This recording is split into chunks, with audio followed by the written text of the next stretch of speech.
What's up, everyone? I'm in New York City right now, right by the Flatiron building. There you go. Totally didn't point to it. And I'm with the Polaroid OneStep Two.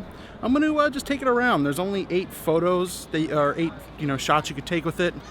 Should be 10. I'm actually using the I-type film right here, so not the original. So it only really works with these types of cameras. Because the Polaroid OneStep Two is a little interesting with how it doesn't really need a battery per se, because you could charge it. I'll cover that soon, but I'm just gonna take a couple shots here, a couple shots around. I only have 8, and let's just keep going.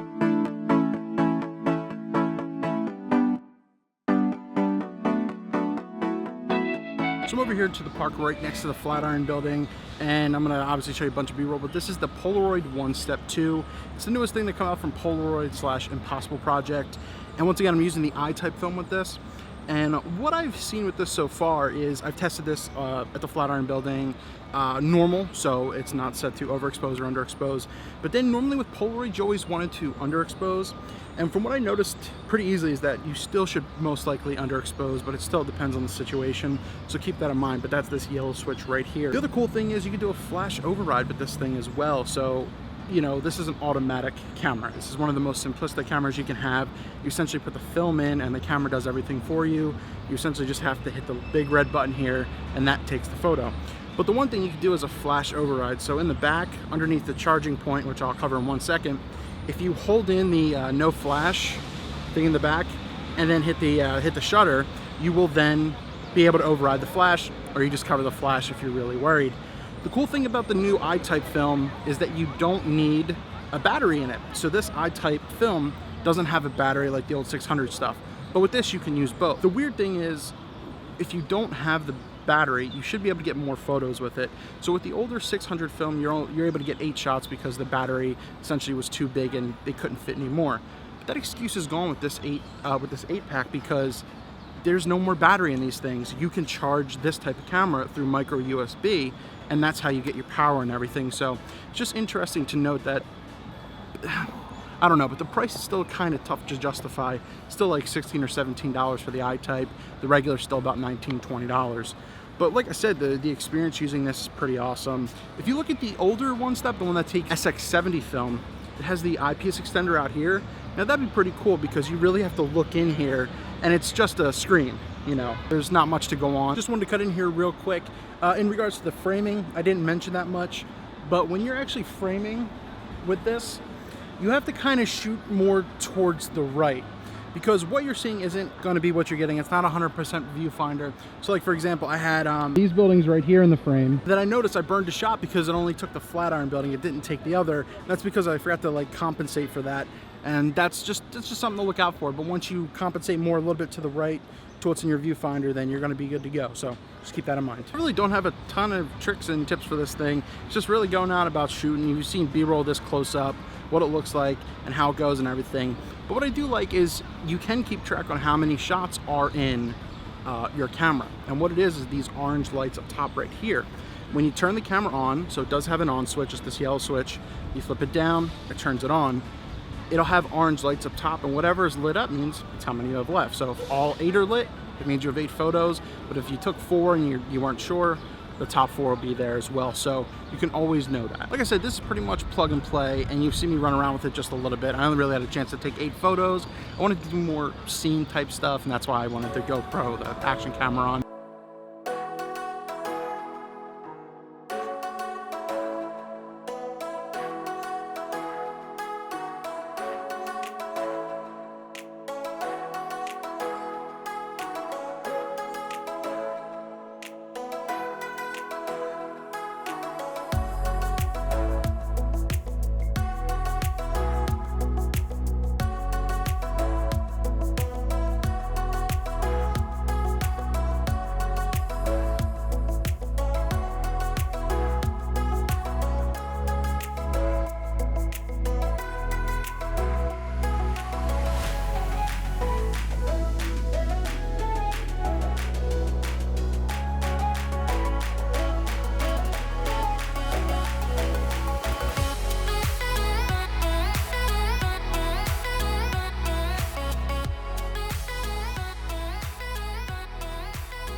Polaroid Impossible Project hit a home run with this thing.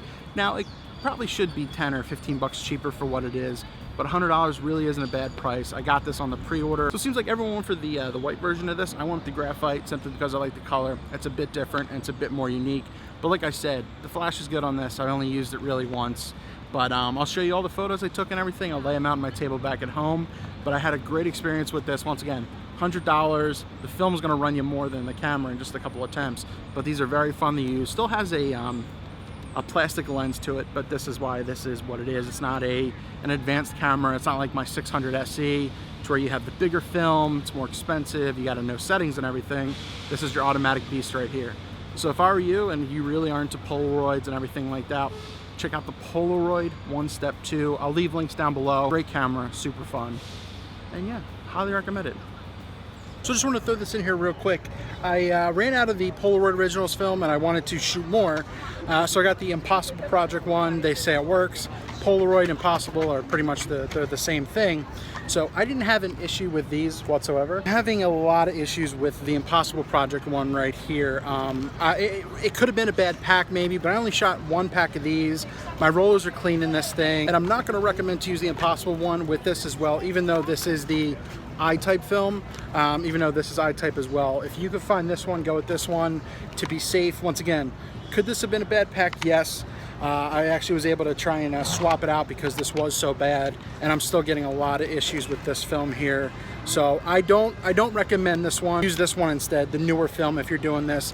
But if you're using 600 film, you should be fine, and it has the battery and it'll work with this. Just be careful.